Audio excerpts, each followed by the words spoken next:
it transcended when he realized he's really not all in if he's not able to buy healthy foods, if he's not able to get good rest because he's sleeping on a recliner.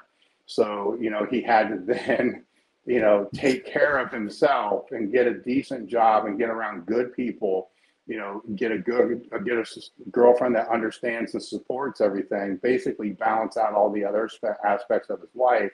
Then his total started going up again. Well, hello, everyone, and welcome to today's interview with the world famous Dave Tate, creator of EliteFTS, and amongst other things. I think we're just going to find out about Dave and his journey and how he became the person that he is today and one of the leaders in the fitness industry.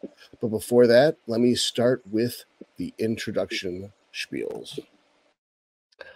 Warning! This is for entertainment purposes only. Do not take this seriously. This is not medical advice. Although I'm a doctor, I'm not your doctor yet. If you want me to be your doctor, click the link in the description box. But otherwise, this is just for fun, kids. Don't do this at home.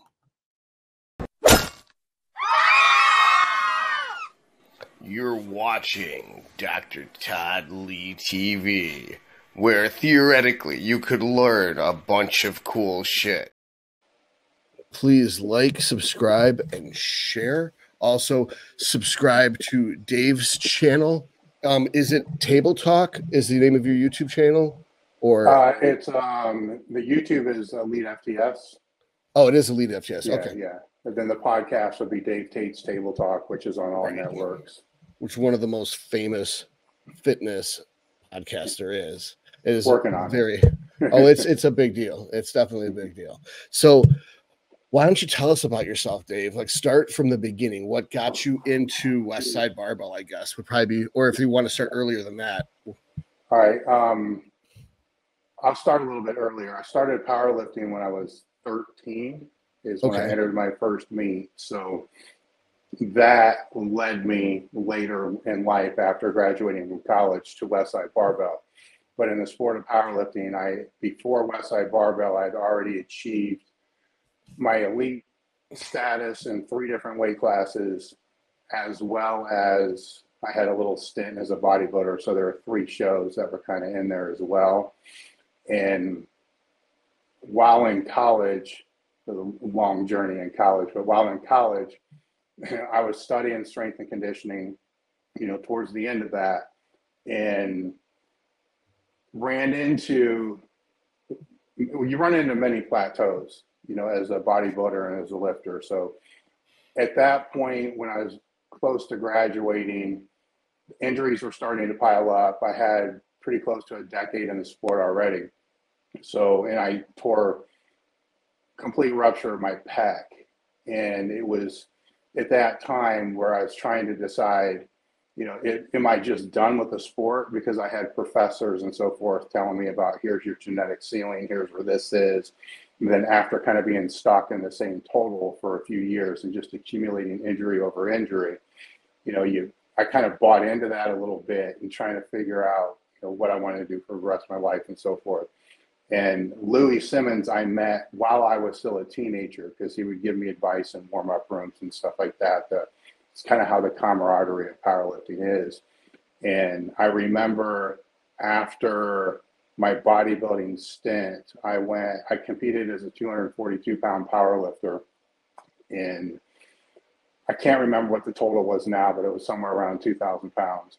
And then went through 3 years of just straight bodybuilding training, came back into the sport of powerlifting, played 6 months training, so there was a transitional phase in there, and went to a meet and totaled less than I did in fucking high school.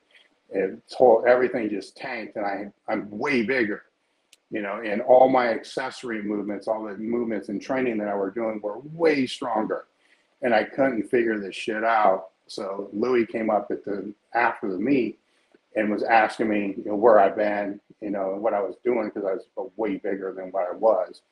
And I told him the bodybuilding stuff. And he started explaining to me how all that extra muscle isn't really helping you for shit, you know, if you can't transfer it to the platform. And through those discussions and him talking about dynamic effort method and stuff that at the time I didn't believe in, because I didn't see anything to really support that, you know, while I was in college. And I thought it was bullshit, you know, which kind of, we clashed a lot even after I got to Westside because of that. So at that point, and tearing my pec, I made a decision that if I'm going to come back into the sport, no matter what I do, I'm not going to ask what if. So I was in this really weird place where after speaking to him and hearing everything that he was saying, in my brain, I was thinking, if I walked away now, I would always wonder, did I actually try everything? Because this is different than what I was doing. And so once graduating, I moved to Columbus, had my pec repaired, and then started my Westside Barbell journey. And that was around early 90s. And then Westside, to certain people, Westside is kind of known as the small, you know, 600 square foot location that was on Demers Road in Columbus. So I was one of the handful of people that was there when we moved into Demers, but also there when we moved out about a decade later to the location where they are now. So that whole stint there is, to me, that's Westside Barbell, because that's where I spent 10, 12 years of my time. At the new location, I was really only there for a couple of years. And then around 2004 is when I was essentially just done with the sport. So that's a brief summation, you know, of my lifting career. Well, that was, so I guess when you said you did bodybuilding for a while, did you compete in bodybuilding? Mm-hmm. Okay. Yeah. How'd you do it? Yeah, well, there's some stories there.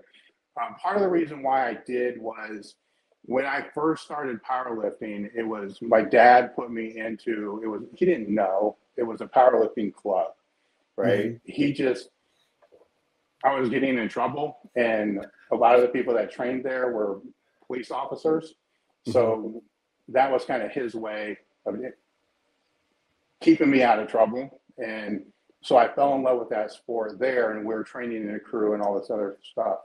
So when I went to college, I could not find a powerlifting crew. But the one guy I was a roommate with was a bodybuilder, and ended up winning the Ohio and turned pro as a bantamweight. So I just started training with him, and it was kind of like a Meadows type of thing. It was a hardcore type of training, which I related to and I really liked. And so my first show I did awful. It was in a teenage division. I was way bigger than everybody else by far, but I barely had abs. I'm eating fucking Oreos and shit like that. I don't know what I'm doing. I don't know anything about any of it. And then the second show, I was a heavyweight, third or fourth, and it wasn't a super deep class because they're local shows. It was in Toledo. And all throughout this time, I loved the training, but I didn't like, obviously, the dieting. That didn't bother me all that much, but I didn't like the competitive aspect at all, because it wasn't what I was doing. You know, in powerlifting, I trained what I'm going to do. In football and wrestling, I trained what I was going to do. In bodybuilding, you're not really training what you do. And so I wanted to stop at that point. And my training partners were, no, you haven't really experienced this until you win. You know, if you win, you're going to feel completely different about all this. So I did one more show, which was the Key to the Sea or some shit like that in Toledo, which was a qualifier for the Ohio State meet, which back then Ohio State was a big show. And I think there was 3 weeks between that qualifier and the state meet. I won the qualifier and then realized I don't like this at all. You know, because now I'm there, I'm standing there, and, you know, I'm looking, you know, they turn the lights up a little bit, and I see everybody in the audience is wearing, you know, stringer tank tops with those big boat neck sweatshirts. And I'm like standing there in my underwear, and all I'm thinking the whole time is, this is nothing like standing up with a PR squat. Not at all. And went back to my apartment that night and just ate myself into oblivion. And my training partner comes to pick me up that next day, and there's fucking food containers all over the place. And just as I believe now that you're ready, that you're done and you're ready to move on. And it was at that point where I kind of moved back into powerlifting, but it just wasn't the training I love. Just the competitive aspect didn't jive with me at all. So to you, isn't powerlifting also competitive though? I mean, aren't you lifting to win, or are you just competing with yourself to break your PRs? For me, it was to break PRs. So throughout my time competing, and after I went to Westside, when I became a better competitor, that was a question that I would always ask the lifters I was training with. Is like, what's more important to you, winning this thing or breaking PRs? Like, if you had to make a choice, right? Like, you break all PRs, but you're going to place 10th, or you don't break any PRs and win. What would you choose? I had the same situation when I was doing powerlifting. I would be like, if I don't break the PRs, what is the point? And what do I need the meet for? I could just break a PR in the gym and save the time and the money. It didn't make the meet didn't mean shit to me. And whether I won or not, I didn't care, because it's about who showed up. And I'm 100 pounds lighter than this guy. Obviously, he's stronger than me. So I'm like strong for a tiny person. Who gives a shit? That's like being the smartest person in the special needs class. You know, I didn't. Well, I think a lot of it too, because I've been around longer now and have spoken to athletes in both sports. How you come in makes a big difference, right? Because that's kind of where your passions originally developed. You know, if you come in as straight powerlifter like that, or even federation wise, or drug free, not drug free, a lot of the times that's just kind of where your identity begins to form.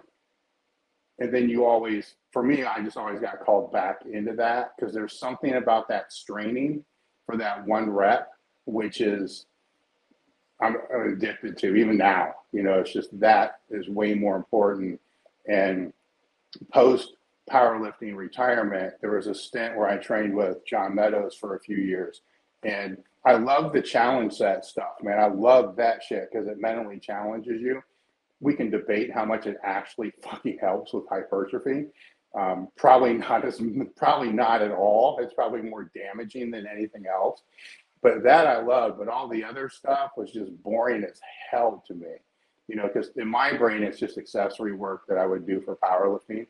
But knowing that, I will say this though, if anybody aspires to be, you know, the best of either world, the more you know about each side is only going to help you advance. Where powerlifters do a shitty job of training their accessories that they're doing for hypertrophy, because they're training them like an idiot. You know, they can learn how to train the muscle like a bodybuilder and have less wear and tear, more growth than is needed. Where on the bodybuilding side, if there's phases structured in there while they're growing, you know, that is to build strength in the safest possible way. Well, then the load they're going to be able to use for their accessory hypertrophy work will increase over time, which is going to allow them to be able to get bigger as well. You know, there's a point of diminishing returns on each side of this equation, but that's not the people who are probably listening to this. You know, it's a very small handful of people that are going to fit that. So your channel, you know, your interview style podcast, I think transcends any genre, like almost like a Chris Williamson, where he started as a fitness person, but now he's a mainstream interview person like Patrick Bet David. And I see that where you're going with your table talk, or like how Mark Bell has now became mainstream. Do you see yourself that way, or because it's you, it just is perceived, you don't see it that way? I don't want it to be that way, right? I see. Because there's a niche within the subculture of strength sports, right? So that will encompass the bodybuilding, the powerlifting, the strength and conditioning coaches, high-end personal trainers and people that are just working with lifters that I would classify as intermediate and above, right? Okay. I don't really give a shit about the general fitness community. Never have. My business has never been evolved around that at all. That space is very well populated. You know, there's no doubt that that place is extremely populated, and it's scummy, it's dirty. I don't like it.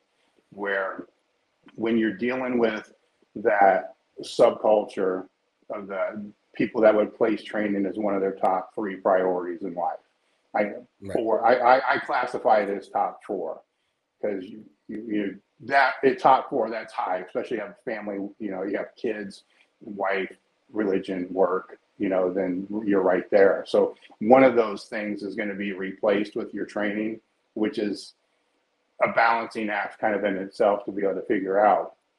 Those people, that group of people who made me who I am, but it's also a fascinating group of people to speak to, because there's an all-in mentality that I like to get into people's brain to figure out what that looks like for them. You know, how do they define that? Because when you find an athlete that has been really all in on something, and then they transcend that later in life, then you ask them if they're willing to actually go that all in on anything else. The answer is a resounding no, you know, because it's that much of what preoccupies them in their identity. Now that level obviously is going to change, because how you may define all in is going to be different than how somebody else defines all in, right? And then that transforms over a period of time, where one of the guys I had on the podcast yesterday, he's definitely all in with powerlifting, 100%, you know, to the point where he's sleeping on a couch, living with his parents and all this other kind of shit. But it transcended when he realized he's really not all in if he's not able to buy healthy foods, if he's not able to get good rest because he's sleeping on a recliner. So, you know, he had to then, you know, take care of himself and get a decent job and get around good people, you know, get a girlfriend that understands and supports everything, basically balance out all the other aspects of his life. Then his total started going up again, where he thought he was all in, but he really wasn't. It's funny you say that, because I was waiting for an opportunity to throw in that basic story for myself. Is I had sacrificed everything for bodybuilding. Like, I no longer was practicing medicine, no longer married, couldn't keep a girlfriend because I couldn't let them get in the way of training. We got to the point where I was homeless, where I had no electricity. I was squatting with no electricity, no toilet paper, no water. But I would basically spend all my money on chicken breasts and tren, because I knew if I just won one more show, I could make enough money on sales of personal training clients or coaching clients that I could afford more food and more tren so I could do another show. And it was like, after 4 or 5 years of that, I finally changed my goal, because I turned pro during that process where I was so broke. And it's like, I turned pro during that process where I finally was able to say, I need to put success before bodybuilding, because I can't afford to live at all. I borrowed money from this girl, I borrowed money from that girl, and it's like, I have to pay these people back. And it's like, now after 2023, I'm like, for the end of the year, after 1 year, I'm practicing medicine again. I've got another YouTube channel. I think I've got 40 or 50 clients now online, that all these relationships are going great. I'm meeting great people like you, who I've looked up to for 10 years, but never, because I never was successful. I didn't think anyone else would value me. So there's no reason to even introduce myself. So and where I'm getting the point is, I am now the biggest and leanest I've ever been. And I'm the least fatigued, and I'm not in pain. I can walk up a flight of stairs and not crawl up a flight of stairs, because I'm not training with it, like trying to break PRs as a means to grow muscle. I just gave up on all of it. And it's just like, I'm just going to train to grow the muscle, and I will get stronger because the muscles are bigger. but I have to let go of the ego about being training for strength. Like you Yeah. said, grinding out that last rep, just throwing the training to failure out the window and being like, I'm going to stop as soon as the velocity slows. Then that's when I've hit my sweet spot of stimulus to fatigue, as I'm the D velocity rep. The rep that goes a lot of bit slower than the previous one. That's my RAR1. If you stop there, it's half the fatigue is doing one more rep as a grinder. Yeah. Yeah. And it's not psychologically challenging. I feel like a fucking pussy, but I'm able to get more progress. Same thing. Like I feel like I'm a shitty bodybuilder because I'm putting podcasting and talking to clients and talking on the phone to them and doing their programs so much that I might actually miss a workout. But I feel like I'm a shitty bodybuilder, but as a result, I'm actually bigger. So I never used to believe in balance at all. I used to think that there needs to be bodybuilding, finding food, bodybuilding. And now I'm like business, bodybuilding. And then bodybuilding has exploded for me as a result of it. So it's awesome to hear that you said that and that you've found it in other people, because it kind of makes me feel better about putting it as priority 2. Because I thought if it's not priority 1, I'm not all in. If it's priority 2, then I'm a pussy and I'm not a real bodybuilder. Well, here's the rub. People were telling you this while you were still doing all those things. Yep. Right? Everyone. But yeah, Joe Romine that's even. the thing. Yeah, I call that kind of being on the other side of the table. So it's good. It's good that you went through that, because I was exactly that same way, just with powerlifting. So it's good that you go through that, because then when you have that conversation with that other athlete, right, you remember what it was like to be there. So when you become that messenger of that message, you still remember what that was like, right? And when you don't remember what that's like, the message isn't going to go through.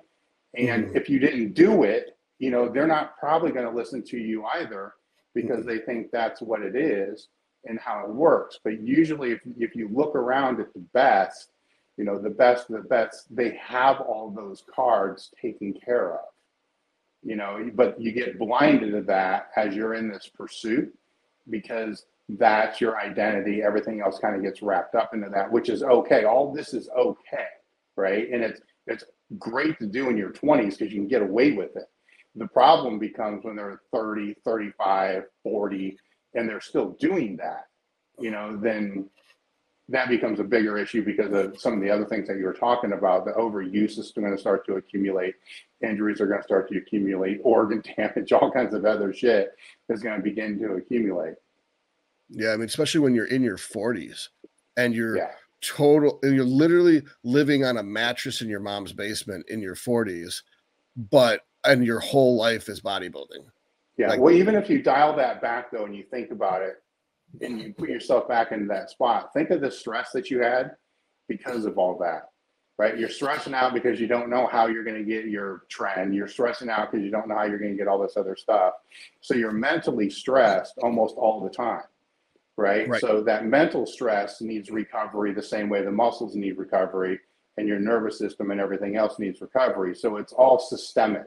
It's all systemically building, right? And this false pretense that you think that you're setting yourself up for the best recovery because you have nothing else going on, for that. But yet during those times with nothing else going on, you're mentally stressed about it. If they're honest with themselves, that's the case every time. I think a lot of it is too, like if there's someone like me, you had a high level of stress for 20 years straight. You don't know your stress. Like the way I was competitive when it started was I was competitive about test scores in school. Like people would brag about, like in medical school, people would be like, this is going to be easy, I'm a veterinarian. And this is going to be easy, I'm a chiropractor. And this is going to be easy, I'm a nurse practitioner. And I'd be like, hold my protein shake. It's like my goal was to score so high that I failed other people. It's like just to murder them with the curve. And so all those people drop out like within the first couple months because they're not used to getting their teeth stomped in academically. So to me, it was this big, that's how I was competitive until that wasn't there anymore. It's like, okay, I'm a doctor. Now what do I do? And it's like, well, there's powerlifting. Let's do powerlifting. And then it's like, okay. And then after that, it's like, do a bodybuilding show because I see some people posing. I'm like, I'm way more cut than them. All I got to do is learn how to pose and I could win this shit. And then you beat not only your weight class, but the weight class above you because you're so shredded. Because I wanted to make weight so I'd get that average, you know, your total divided by your body weight to get the best lifter. Because I'm never going to win and I'm never going to beat someone who's 240, but I can get a better ratio. If you don't use the Russian formula, if you use just straight division, I can get the highest ratio of strength to weight ratio and get best lifter, right? If you don't use the Russian formula. And so that was the way I thought about it. So being under that high level of pressure for so long, it's like now that there isn't financial pressure, and now that I've been successful in multiple metrics, the amount of self-esteem that's there and the amount of relaxation that's there is something that's so alien to me. On occasion, like if I look at my bank account and it's not in 3 digits, it's in the 4 or even 5 digits for the first time in 15, 20 years. I had a panic attack the other night. I'm not used to having more than paycheck to paycheck for so long that I actually had a panic attack from not being completely broke. Well, it became part of your identity. Right. That I was like this ghetto dude who lives on a mattress with like rats and stuff, but I'm always doing bodybuilding. Like that old Animal ad with the McGrath, Frank McGrath. Do you remember the black and white Animal ad with Frank McGrath, where he lived like a hermit, like a ghetto hermit, but he was just this giant monster in a black hoodie, like almost like it's a horror movie, and he's the villain. And I was like, that's the romantic atmosphere for me, and that's what I wanted to be. Even when I was a practicing physician, I was like, that's what I want to be. And I ended up giving up medicine to live that lifestyle until I turned pro. And then it's like, now that I'm a professional bodybuilder, it's like the point of this is to make money. That's what a professional does. So how do I actually succeed at this financially? So I had to retool my way of thinking. It took about 2 or 3 years. And that's one of the great things about you as an inspiration is that you have one of the top fitness companies in the world. I was wondering if you could go into how you approach that. Like, did you bring a competitive aspect to that? Like, you're killing it in so many areas, podcasting and in the business world. And John Meadows said, I think it was to me, but it might have been in a video, that Dave Tate is the best person in business he knows, and that you're his business mentor. And John was very successful. So I'd love to hear about how you grew EliteFTS. All right. That kind of came out of, I was working as a personal trainer. I'm going back to college. I'm working as a gym manager. So there's that background there. And then after college, I was working as a personal trainer for close to a decade while still training at Westside. So it was, from 5 in the morning until 10 p.m., 6 days a week, I'm pretty much in a gym in one capacity or another. And then Louis Simmons was doing seminars and consulting. And while I was training with him, at Westside, when I first got there, I didn't buy into a lot of what he was saying. So once he started showing me the resources that he was using to come to the conclusions and the program that he implemented and used, the conjugate method, Westside conjugate method, then I started to buy in more. Because he would talk about these Russian manuals and all this other shit, and I'm like, to me, they didn't exist. It's just some made up shit, until I actually got a hold of them, and then did a very big deep dive into all that. So during that process and learning from him and him being a mentor of mine, it was, going with him, and he was doing seminars and consulting and all this other stuff. So he wanted to no longer do those, so he kind of pushed them off on me. So that provided a means, outside of just the personal training, which was just Gen Pop, that I could work with people that challenged me, right? Because Gen Pop, it's a different type of challenge, but it's not the challenge that I really was looking for. Like, how do you take, somebody with a 900-pound squat and make them stronger? There's nuance that's associated with all that. So during that time period, I changed from being an employee at the club to being an independent contractor And that's where the Elite Fitness Systems was the name of what that was at the time. And right around that same time, say 98-ish, I found this website called deepswater.com, and they were putting out a monthly Q&A on Westside Conjugate training. And I'd read it, and it wasn't what we were doing.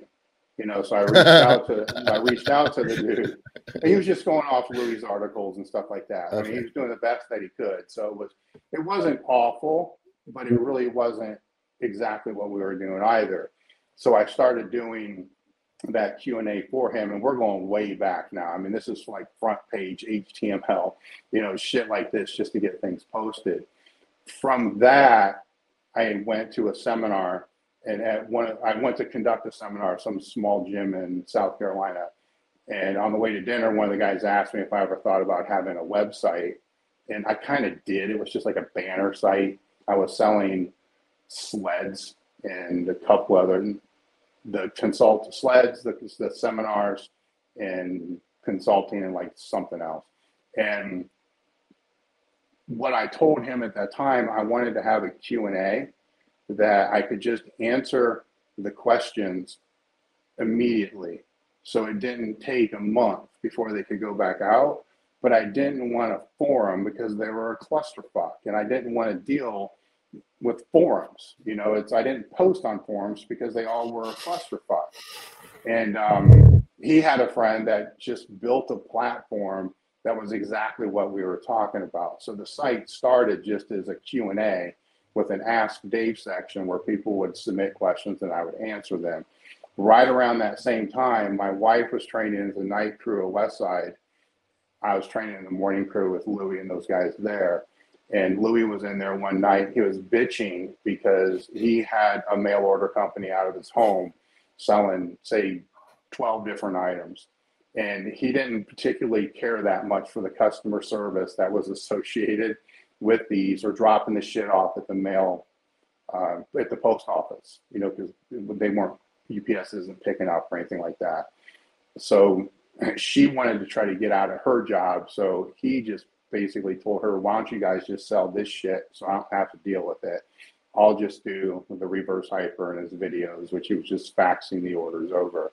So then he gave us those items on consignment, which wasn't much, but maybe $2,000 worth of stuff. And then we built a store to go with the Q&A, because while I'm answering these questions, people are asking me about bands. They're asking me about these Russian manuals. They're asking me about all these different things that I'm referring out to different people. So then that provided a way and a means for two things. You know, I at that point, I now have bandwidth I have to pay for, you know, just from the website. And like, it was at this weird point, like how can I keep paying to put this information out if I don't have any revenue to pay for it, you know, outside of my personal training revenue? And that became the driving force behind everything, because the mission and aim of the company, even back then, has been live, learn, pass on. Because everything, those guys when I was 13 years old, they didn't have to help me. You know, they didn't have to teach me how to powerlift. I could have kept going down the same route I was, and I certainly wouldn't be powerlifting. I certainly wouldn't have a business. You know, I'm not going to say I would be dead or in jail, but you know, it wouldn't have, I would have graduated from high school and more likely just be working in a factory somewhere in Findlay, Ohio. You know, that's where I was tracked. That's how my education was to that time. I was not college prep material by any means. And so they didn't have to do that, nor did Louis have to do that. Or even when I went to Toledo, there's George Crawford, Bob Wall, I mean, world champion powerlifters that were helping me. They didn't have to do that. So I saw this as a way that if I can give this information for free to people, then I'm just passing on what they've taught me, because all the credit goes to them. I was reading, I was studying. I mean, I don't want to take that away. You know, I did get a degree in strength and conditioning / nutrition. So that's there. So, you know, there was an investment into all that. Definitely an investment in my time, because all the deep diving I was doing in all these different training methodologies, but they didn't have to do that. So that became the company drive was, how can I put out information to help that 13-year-old kid like myself that can't afford, and back then there weren't coaches and stuff like that there are now, but didn't have access to the same type of people that I did. Well, I can do that by answering all these questions on this Q&A, putting articles up, having training logs, having coaching logs, and then over a period of time, you know, after hiring a business consultant to help me as soon as I had enough revenue to actually do that, you know, then I realized that I needed help answering the Q&As because there were just too many. So then I was taking coaches that I knew their shit because they visited Westside or I consulted with them, lifters that I was competing with that were at the top of their game. So I started putting those people on that Q&A as well and having them write articles. So the company's always been media based, but the media is paid for by the products that we sell, right? Mm-hmm. So we're not an equipment company. And, you know, that's one of the marketing battles that I've been fighting for 25 years is we get pigeonholed into competitors of all these different strength and conditioning companies, but we're not being compared to other media companies. Like I'm not being compared to, you know, T Nation. I'm not being compared to, you know, bodybuilding.com. I'm not being compared to all these different media companies because it was free, you know, so they didn't see that as being of value because it was free in a way, right? Where that's kind of the premise behind the company and how the company built. So then it was just over a period of time, just surviving, right? Because by no means am I the biggest company in this sphere at all. By no means. I mean, I have competitors that do more in sales in a day than I do in a year. You know, other ones more in a month than we do in a whole year. But what I throw back out is, well, how much content are they providing people? Zero, right? Now, when I have to take most of our net profit and then put it into content, I can't necessarily use that to put into paid ads or, you know, absorbing shipping prices and all these other type of things. So that was the premise behind the company, and actually still is today. You know, to this point, it's just over 25 years, the way people absorb content has changed. Right. You know, we used to have training logs where the athletes would keep their training logs, post videos and shit like that. And that was great. You know, it kind of sucked because they'd have to take the embed code from YouTube and then put it in their training log. Right. But as soon as Instagram comes out, there's really no need for a training log because you can see exactly what's going on by going directly to their site. You know, the coaching, we had blogs that were coaching blogs. Those kind of got, you know, wiped out with Facebook because you can go directly to whoever that coach is. So the challenge over the years has been, you know, how do you present the content in a way that is still fresh, that's still with the vetted people to be able to help those and have the sales to be able to continue to keep doing that. Do you find it's a good idea to hire people under 25 to coach you on how to be current with the social media marketing aspect of things? I find that me having done this for 15 years, I'm actually working at a disadvantage because I would have to unlearn like what you're talking about. Like I'm going to have a website and I'm going to have training logs and I'm going to embed the code into this. And no one wants to come to my website. They want to watch YouTube because that's what they're going to do. And they want to use Instagram. Mm-hmm. They're not going to leave those platforms to go to your website unless you link it from those platforms to those. Yeah. So I find that the people who know what they're doing are like 17-year-old girls regarding TikTok, and then some men and girls about Instagram, and then usually men between 20 and 25 with YouTube. These are the people that actually know how those algorithms work, and they can game the system. They know how that artificial intelligence program chooses who gets promoted and who doesn't, and they know how to work it so that you present that artificial intelligence program with what it wants, and then it'll reward you with propagating your message. Yeah, my answer to that is going to be it's going to depend upon the individual, right? Because a lot of those people you can have giant reach, right? Impressions, that doesn't necessarily mean that they're going to convert to sales, Right. right? So I'll use Instagram as an example. You know, you can have somebody that you're sponsoring as an athlete or not, doesn't really make any difference.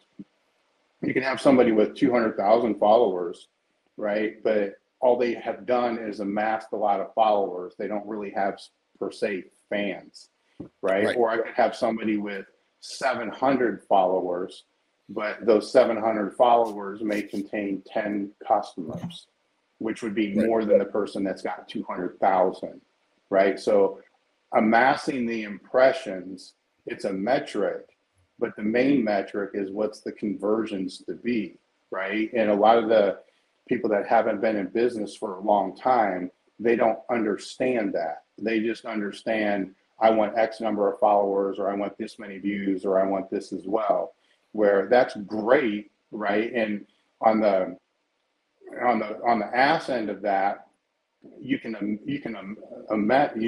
build all that, but then whatever ad revenue you're able to get from YouTube or whatever it's going to be isn't going to pay for you to have staff to be able to do that, right? So, you know, if you hire somebody internally just as a video editor, you know, that can be, you know, anywhere between 45 and 70,000, you know, depending upon where you're at. Is your is your YouTube generating that?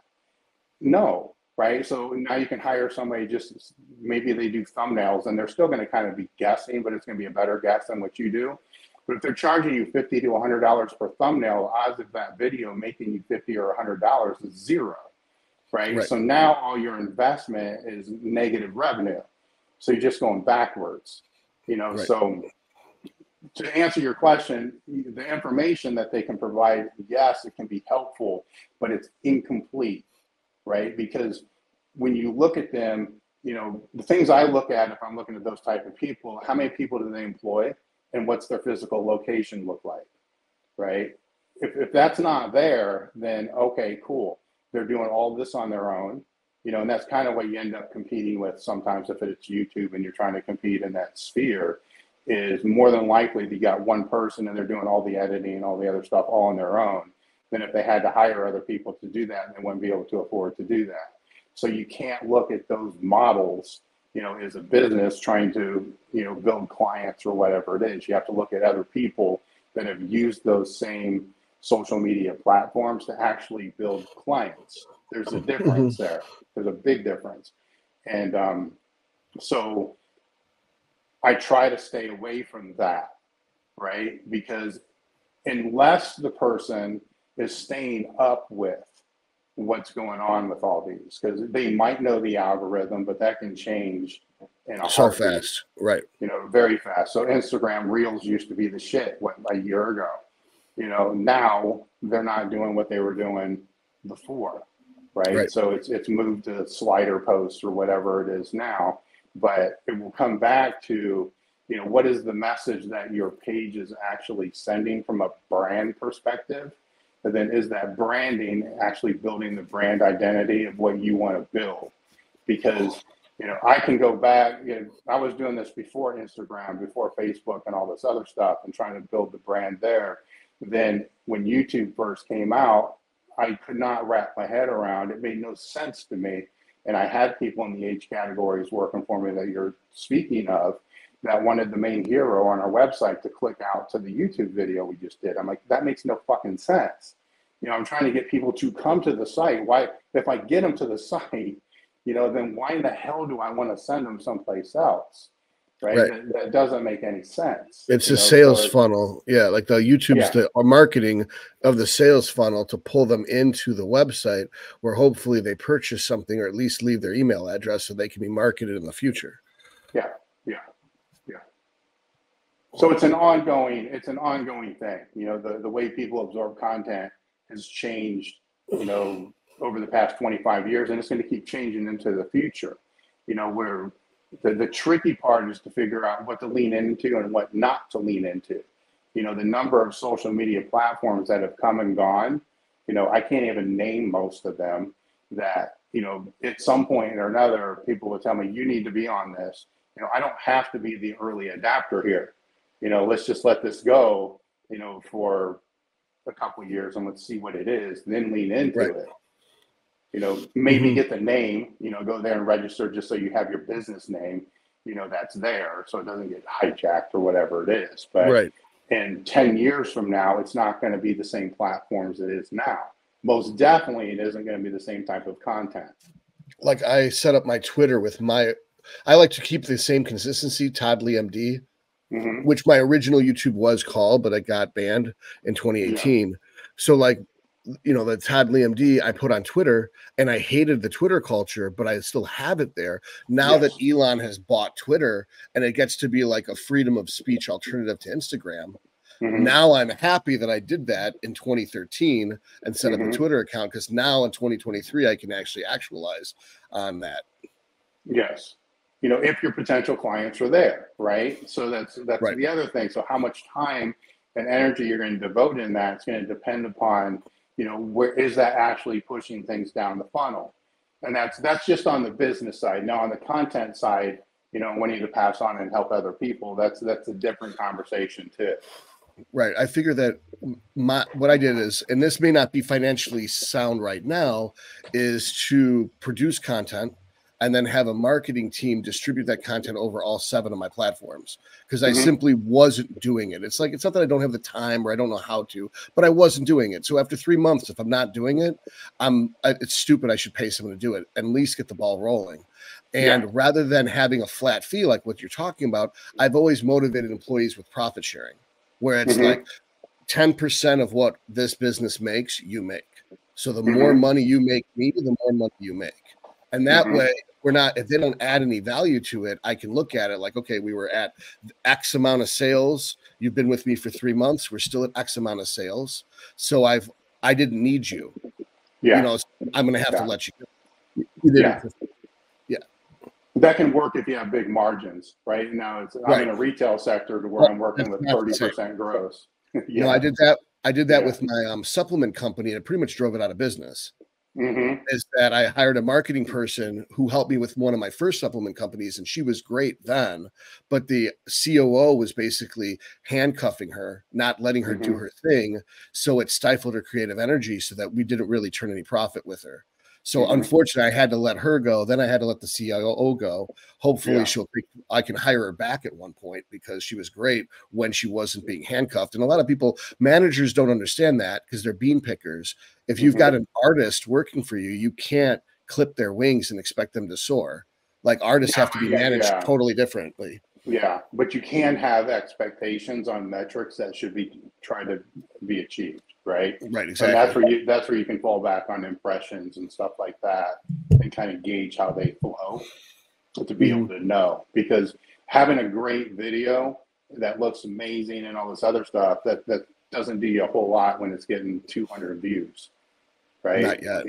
Yeah, you know. So now on the other end of all that is you're amassing a content database, which over a period of time, you know, that can become a library for something else that's done further down the line. You know, one of the things John did without not even knowing it is a lot of his earlier YouTube stuff was just him filming him doing a movement, right? All that was a link in an ebook to be able to show somebody how to do that exercise. The exercise library. Yeah. Yes. And then that's what I started doing with shorts. It's like, do one exercise for a set. It's going to be a short. It will perform poorly, but one day it'll be a necessary component to onboarding new clients, online clients. Like John Jewett's university, or like Israel's app. Israel's app, he has every exercise executed by Jared Feather. Yeah. And that those videos probably did poorly, but they're critical for making the app successful later on. Yeah. So if the content strategy is thinking long term, right, then that makes sense, right? Where that can get lost is if you go back to the person that you were asking about before, they know the algorithm, they know how to get all the views, and so now you're doing this corny shit to be able to get the views, but you can't repurpose that at a later time. You know, if it brings people to the site or the platform, then it's doing that job there, but it's more limited than there needs to be a balance of both of that, short term and long term.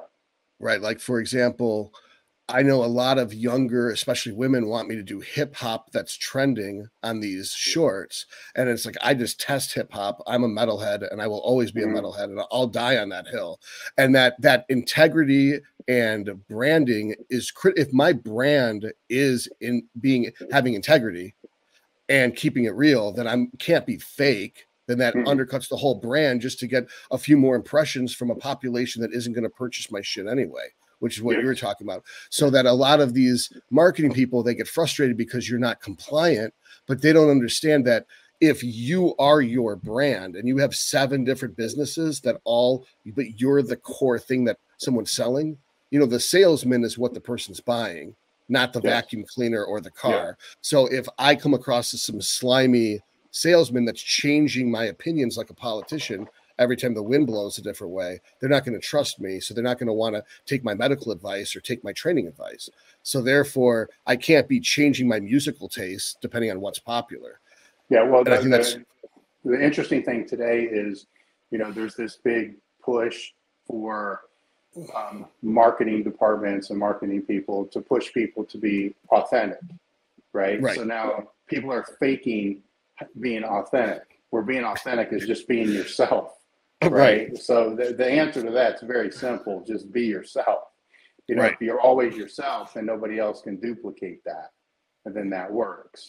It's like my grandfather wasn't a good man, but he's taught me a lot of valuable lessons, and one of them was never lie because it's too hard to remember them.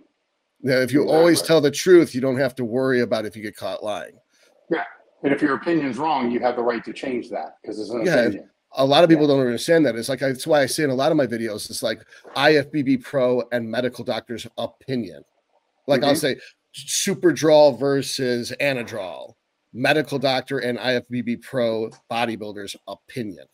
And so that they know beyond a shadow, like, hell yeah, I'm doubly credentialed. I've got the credibility because I'm a pro bodybuilder. I've got the credibility because I'm a doctor. This is just an opinion. So if you don't like it, that's okay. I may not be right. And and you're never going to be right for 100% of the population. There's outliers at both ends of the Gaussian distribution. Yes. There are times that Anadrol is great, like powerlifting. But since this is a bodybuilding focused channel, I think Anadrol sucks ass because it's going to fuck up your blood work. Yeah. Well, and powerlifters shouldn't be taking it year round either. So it's like the week of the meet or something like that. Yeah. Well, I really appreciate you coming on. We've been on for an hour. I'm happy to keep going if you want to, but if you've got other things to do, I can let you go. I'm good. Yeah, I can go for a while. Yeah. All right, cool. Fantastic. So is there something you want to address or talk about, like how you managed to make Table Talk what it is today? I know you said you didn't want to be ingenuine and focus on a population that you're not trying to give back to. You're trying to give back to the intermediate lifter and our strength sports community. Is there anything that you think was a valuable learning curve thing? Yeah. The whole thing started when, I don't know if I was working with Justin or Shelby. It was probably Shelby because his cardio is fucking insane. Shelby Starnes? Yeah. So I was using him to diet down years ago because I was still trying to figure out, after powerlifting, you're trying to figure out your fucking identity, right? So I'm trying to figure out how am I still going to train but enjoy training, which is a weird ass journey just in itself right there, where I'm on the fucking treadmill forever, 45 minutes or an hour, and every day. So I started just doing Q&As that I was being asked, and I would answer them in this video format called From the Mill. And that way it made it go by faster too. Right. Then once that was over and I wasn't doing the cardio anymore, I had a table in the middle of the weight room that I've always kind of had in there. And I just moved it to the table and they were short video Q&As called Table Talk. That would be the first iteration of the whole thing. Just me answering questions. And then if I had somebody come out and we wanted to interview them, I would just interview them. And I wasn't good.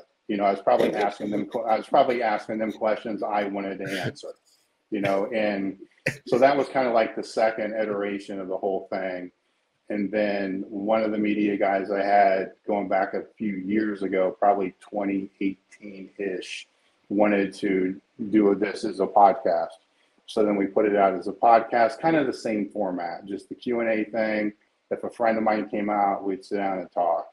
And then through the pandemic, you know, I realized a lot of things during the pandemic, just from a content positioning standpoint. And one of the bigger things was that I need the retail to be able to pay for the content. And then during that time, I was able to have a very good look at things like how much is this content actually costing per year with 8 people, and then how much is it really generating in revenue. And then I had to compare that to what if I use that revenue to lower shipping rates, which everybody hates shipping, and came to the conclusion that I'm way overspending on content because I wasn't monetizing anything, and had to let that articulate out, kind of rebuild content entirely to where I was able to take most of that 60% of that revenue, use that to absorb shipping prices to be able to drop those down, and then rebuild the content in a way that would actually be able to pay for itself moving forward. So with converted product sales directly from content, ad revenue, AdSense revenue if it's YouTube, and focus more on that. So during that time period, the YouTube strategy changed, the podcast strategy changed. One of the things I thought I had to do, because at that time I was 53, is how does a 53-year-old connect with the person on the other side of the table, as we were talking earlier, when you're not physically in front of them? So my answer, I needed a co-host that was younger, that would be able to relate more to who that audience was. Didn't necessarily do what I wanted it to do, because what I found out is they want me, to actually be doing this, and not so much the co-host. It was a distraction at the time, and so then I had to decide. The other thing with the co-host too, to be completely transparent, it was less work for me. I just had to fucking show up, and then sit there and do the interview. I didn't have to prep. I didn't have to do anything. And so then once that didn't really achieve the metrics that we were looking for, then it was me having a hard conversation with myself. Do I really want to do this? And if I do it, I need to do it right? Because then that now becomes a full-time job, right? So probably every hour that I'm on the podcast, I got 4 hours of prep, for whoever that person is. And that's when the podcast started to grow, right? Because then, and I was also under a false impression before all that people didn't want to be on it, right? And that was just, I wasn't doing the recruiting. I was just delegating that to other people, see if you can get any guests. Like, well, nobody wants to be on. I'm like, well, fuck, I guess it's just me again, and so then once that pivot happened, then I realized a couple things at that point, that this is the platform, this is the way I'm going to be able to replicate the training logs and the coaching logs and the articles that we still have articles on the site. So there's like a million pages of content. So we still have all the articles, but the coaching logs and the training logs, I was never able to find a way to replicate that on the site because of social media. Where with this, I'm able to do that because I can bring out people who know their shit, and even if they don't know their shit, but they're very successful, I can talk to them to kind of have them explain what's working for them, even if they really don't know why it's working. If I ask the right questions, I can kind of pull out that they know how to auto-regulate their training. They figured this out. They're not coaches, so they don't know how to explain it like a coach would. Right. And they don't know the jargon. Yeah. And it's something Israel said. He goes, I'm not so interested in what the pro bodybuilders have to say. I'm very interested in seeing what they're doing. because what they're Yes. doing works. Whether they know why it works and whether they can explain it is a totally different question. But simply watching what a bodybuilder eats in the day or watching a bodybuilder train, if you got 10 different bodybuilders and 9 of them are eating the same thing and 9 of them are doing the same back exercise and they all have a better back than you, then maybe eating that way and doing that back exercise might help your back. Yeah, there's clues. You know, it's Yeah. always kind of drove me nuts when people will say, don't look at like the IFB, don't look at the IFBB top pros, don't look at the all-time world record holder powerlifters. They're all outliers. And to me, it's like, no, you're a fucking idiot. Like, look at what they all do. I'm not saying there is nuance across all those, but you're going to find common traits in every one of them, right? So 60%, 70% of what they all do is the same, even at that top level. So that's a clue. Now, it's where people like to hyper focus, especially on social media and so forth, is in that 20% nuance range because it brings more views, clicks, and stuff like that. You know, so they like to get into all that detail-oriented stuff because it's fascinating, it's fun. But the nuts and bolts are still the same with all them. But how's it changed, you know, with all that? So that became part of what I wanted to discover as well as I was going through the podcast is like, if somebody's been all in, you know, that's a big theme I like to dig into. Like what led them there, whether they learned from that and were they really all in when they look back on it, you know, and that's different. And some people do have to do what you did and what I did. So they have to do that to be able to get where they want to go because mentally that's what they feel they need to do. And if they don't do that, they're not going to be able to come out on the other end. They're going to fall short. You know, other people don't, and they try to skip that. Then they really never end up where they were because it's a fascinating topic to me. Is, you know, that one aspect. Yeah, I find that when people are really passionate when they start the sport, it's the tortoise and the hare thing where they try to say like, well, you're not perfect on your diet, or you're very focused on training, but you're not super anal about your diet, or why don't you know about this version of creatine? And it's like, if you're going 110%, you're going to burn out in 6 months. And I don't even mean you might not psychologically burn out. Like someone like a Scorpio that's super determined, their body will burn out before their mind quits. But something's going to blow. If you redline it long enough, you're going to blow a gasket or you're going to blow an O-ring. And that if you got to push it to the orange and stay there for decades. And people don't want to hear that. And it's a tortoise, not the hare.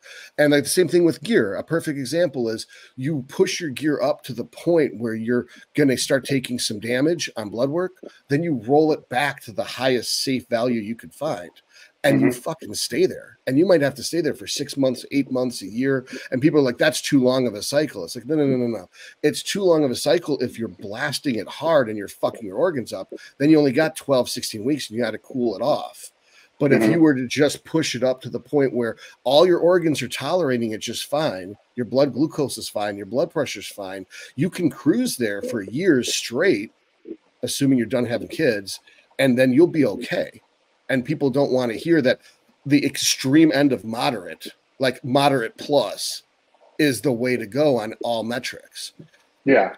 And in all the strength sports, it's kind of odd because what it takes to get to the highest level is almost the opposite of what it takes when you're there, right? So and when you're coming up, you're in your 20s too, so you can get away with a lot of shit, overtraining and all this. I don't even know if that's possible. You know, if you're between 17 and 22, you can train like stupid, you know, and get away with it. But the only way you're going to actually get to the highest levels to learn, as you said earlier, to learn how to contain that and stay at that 1 RIR, you know, in that range. With granted, you're going to fuck up. We all fuck up, right? You're going to fuck up and do some other stuff just because it's what you like to do. But you get to a point where you understand the balance of that. Like if it's a set of leg presses and you're at like rep 10 and you want to do 15, but in your head you say, fuck it, I'm going to do 40. You know, just to see if you can, then you understand while you're making that decision, kind of, or at least afterwards, now I'm going to have to change whatever my next training session is. This probably fucked up the next one. Maybe I need more carbs. I need to add in some kind of restoration methods. You know how to take care of that, or to actually put it in more effectively, where that's not the thought process that happens when you're younger. With the powerlifters, they actually get to a point where when they're younger, they need a kick in the ass to train harder, to put more effort into it, to be more aggressive. Then when they get to the upper end, they need somebody to actually pull them back. Like, no, you don't need to do this one. It's not there right now. Just back down, because that next, they accumulate. These sessions accumulate. This is going to accumulate. So, and it's a mind fuck, right? Because it's the opposite of what gets them there, right? And that's another thing that I love to talk to people about on the podcast too, because that would be the case where you don't want to look at the advanced guys and then try to simulate what you're doing if you're 20, right? Mm-hmm. Because they've kind of figured out how to auto-regulate all these aspects of their training, from diet to nutrition to drugs to recovery modalities. All these things are kind of being auto-regulated based upon the individual as they become better at it. Granted, you can have blood work and other indicators to be able to help with all that, but you kind of know your blood work's fucked before you even know it's fucked. Mm-hmm. You've done it long enough. You know it, right? And the smart ones will actually do the blood work. The stupid ones won't, because they don't want to see how bad it is. They'll just wait and check, and that's another one of those things that fascinates me with the podcast as well. And business-wise, because the same thing.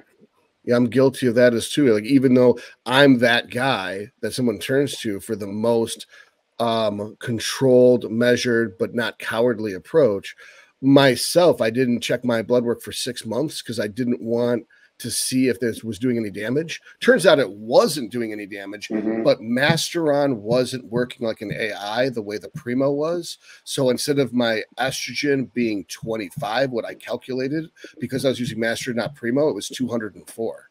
And I learned, like, holy shit, in my body, Masteron's neutral. It's not dry. Mm-hmm. And it's the opposite. Everybody has been saying, oh, Masteron's more androgenic, it's more dry than Primo. Primo's neutral, Masteron dries you out. In me, it's the opposite. I have a very drying effect from that Primo, and whereas the Masteron is completely neutral. And in fact, Masteron in me works the way Nandrolone's supposed to work, whereas Natrolone's super wet in me.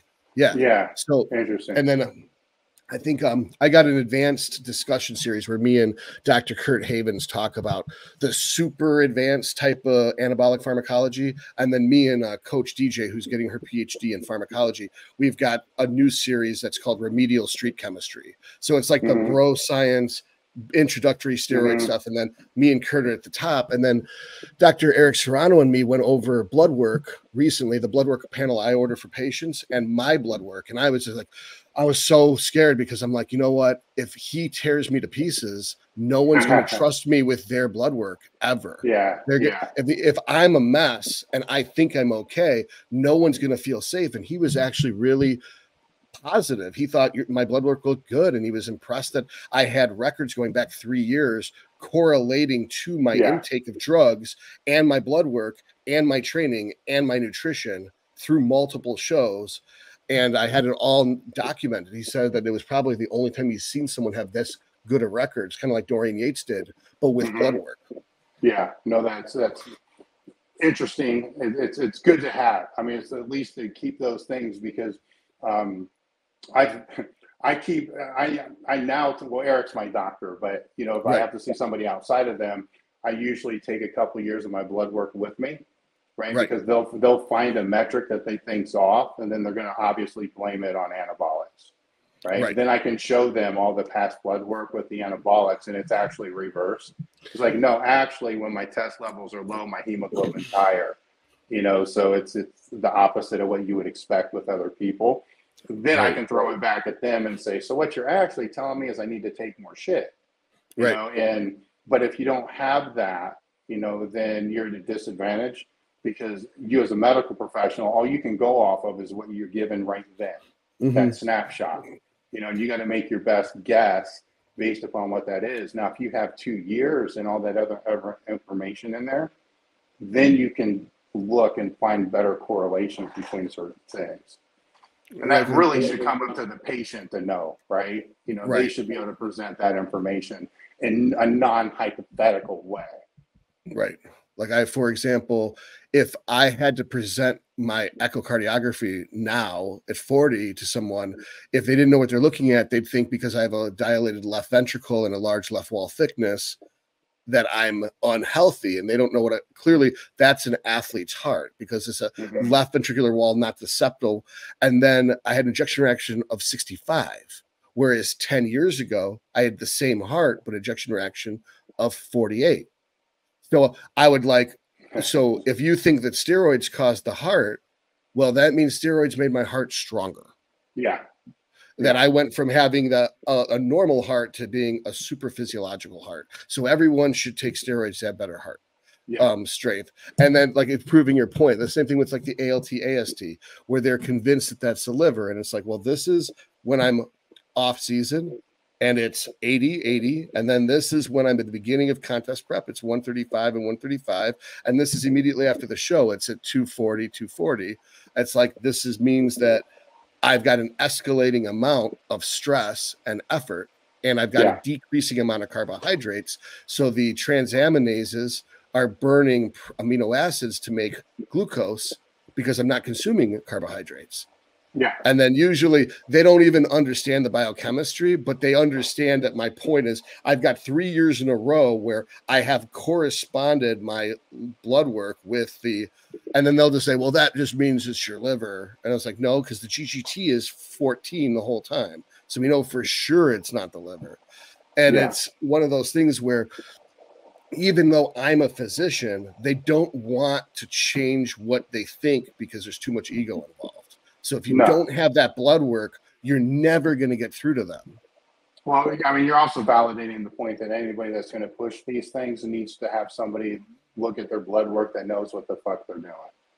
Right. And that's the part of the point of these, like not this in particular. I really wanted people to get to know you, but the point of my YouTube channel is for people to know that I am there and they can have me look at their blood work. Yeah.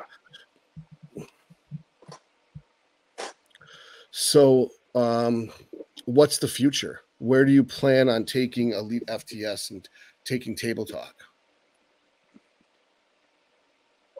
Just after 25 years, it's just a matter of surviving another year. I like the trajectory that it's on. It's obviously you want everything to grow, right? So we're in a weird economy right now too, so it's a little bit more conservative than it is aggressive, with kind of how it's moving forward with all that.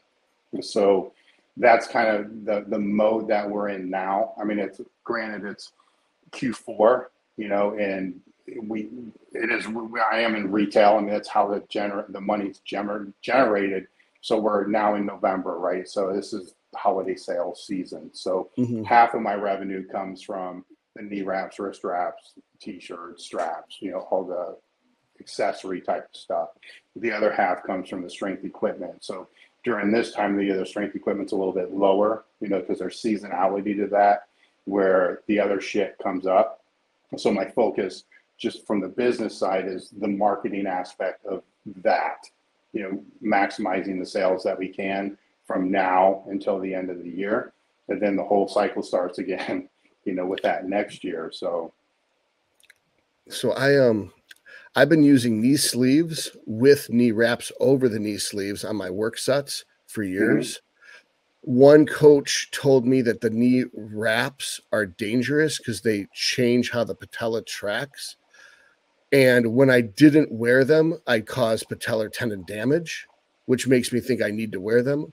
The last time I did belt squat, which is my primary leg quad motion for the week right now, I didn't wear my knee wraps and I lost about 4 reps off of it, off the top end set.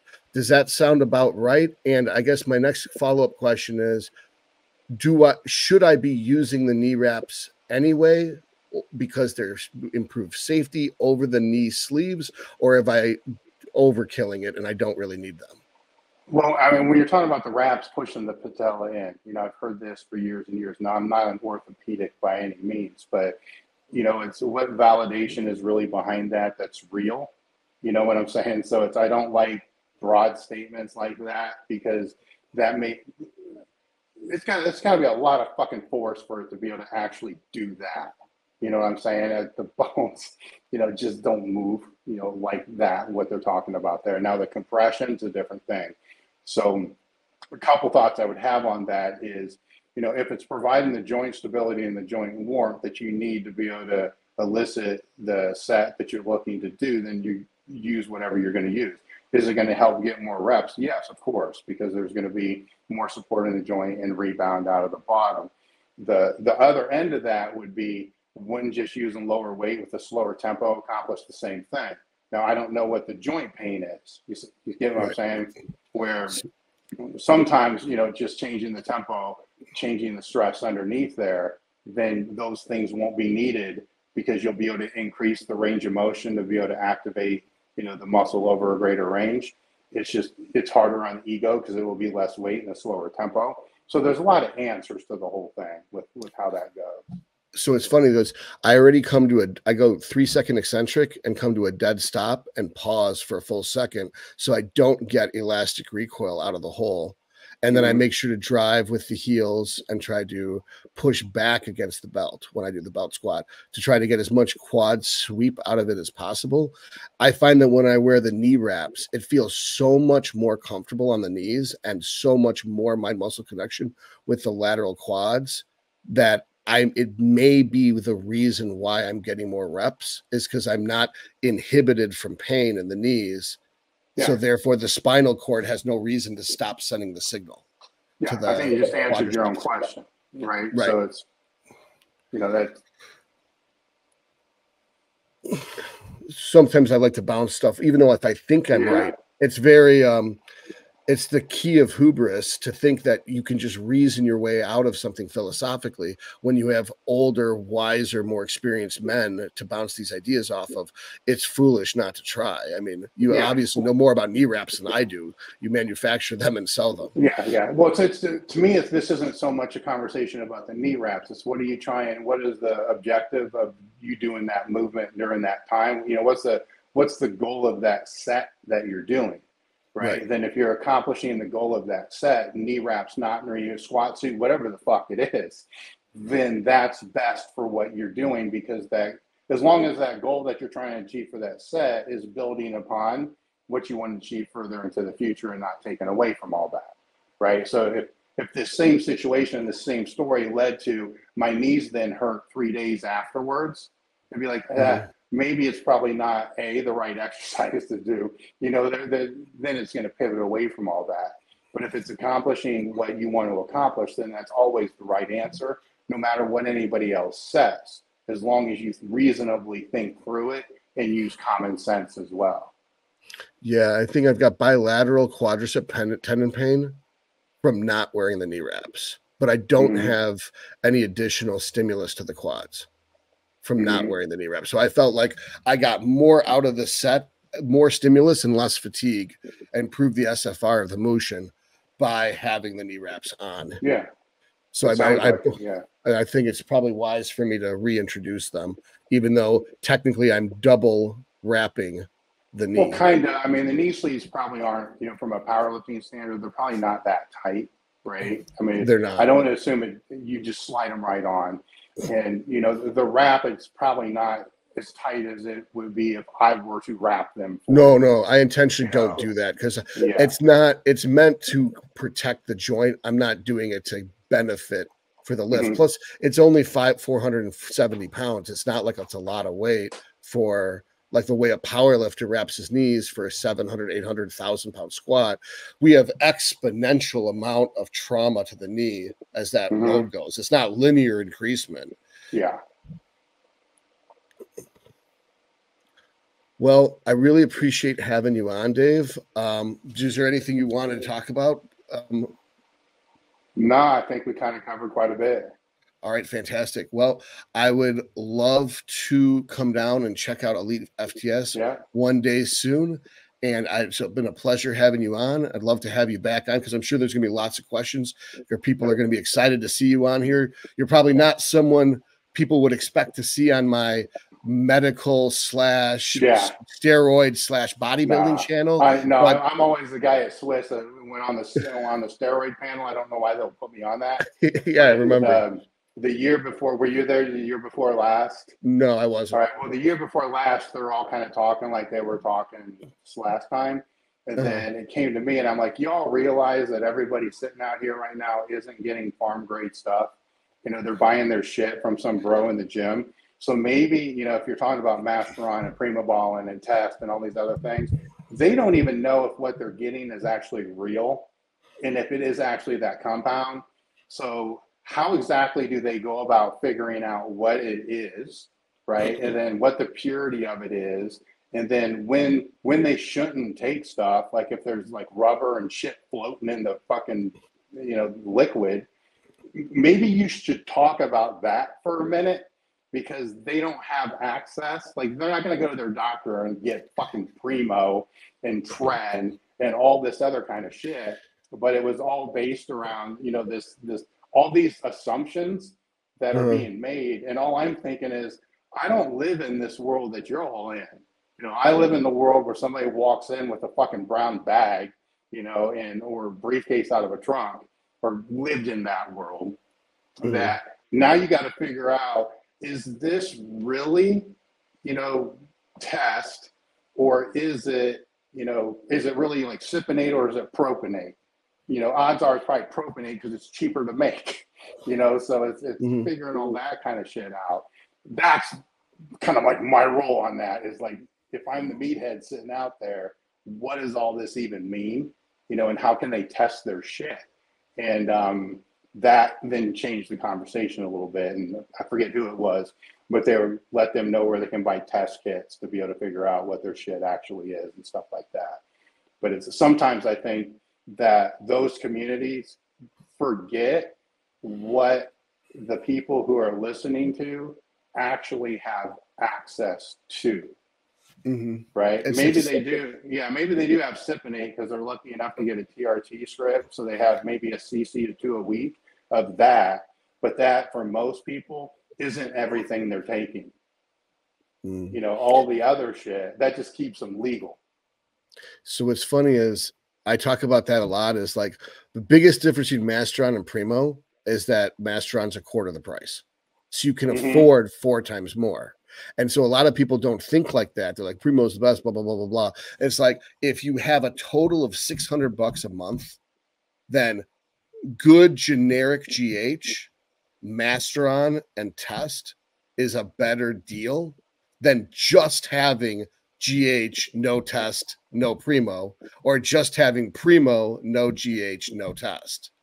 They just don't think like that. Like the same amount, milligram for milligram of 191, 20 kilodalton GH, that if it's a good generic, is 1/4 the price of one of the farm grade stuff. So, okay, you want to use 8 units of farm grade, you could afford 32 units of generic, or you could get 16 units of generic and you could be running 1,000 Masteron.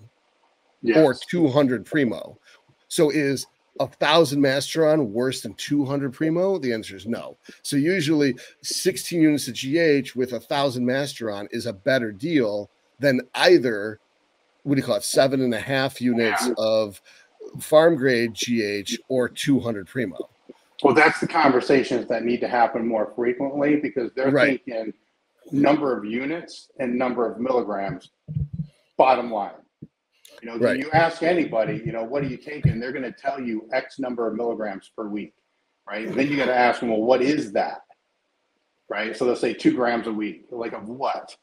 Right? Because that's kind of like, at least in the powerlifting strength world, that's like the default answer where, you know, these compounds work differently where, to your point, what you just said there is exactly the case where, you know, trend's not equal to fucking test. Right. So if somebody's used to taking, you know, 800 milligrams of test a week, 800 milligrams of Tendon is not the same thing. No. Not at all. But that's what I'll commonly see is they'll have a certain milligram per week that they want to be able to take, and they just fill it with whatever's cheapest to be able to hit that number of milligrams per week. Which is interesting. And that's kind of how calories work. Like, I mean, if you're trying to diet, then 2,500 calories is 2,500 calories if you have a 3,000 calorie maintenance. It doesn't matter what you fill that 2,500 calories. It does to your arteries. It does to cancer. Mm-hmm. Like if it's in the center of the grocery store, it's going to kill you faster than the periphery of the grocery store. But when it comes to fat loss, it's just thermodynamics math, like Harris would say. Mm-hmm. As long as you get your minimum protein for muscle growth and recovery, then it doesn't matter if it's carbs or fat, because if you're in a calorie deficit, you're going to be insulin sensitive and your insulin's going to be probably relatively low. Timing and food selection matters, but in the end, it really comes down to calories. Now, growing is a different story. If you're in a calorie surplus, it makes more of a difference what you're eating. And the same thing with gear is when you're cutting, the gear selection really matters. When you're trying to grow, the most important thing is, are you getting enough milligrams to get you past the point that you stopped growing last time?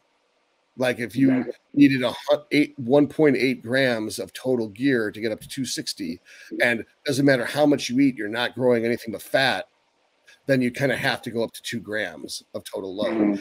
Whether it comes from Test, Primo, Masteron matters in regards to which side effect you're going to get or which blood work's going to get changed, but the growth itself comes from that total load. So therefore, in that circumstance, if someone's out of money, they got to cannibalize some Primo and turn it into some Masteron. I get it. Yeah. Well, it's been really great having you on, buddy. And hopefully we can do this again soon. Yep. I will be sending you an invite, to come out to the podcast here within the next couple of weeks. All right. Fantastic. That would be wonderful. Well, thank you so much for coming on, Dave. You have a great day, buddy. You too, man. Bye-bye.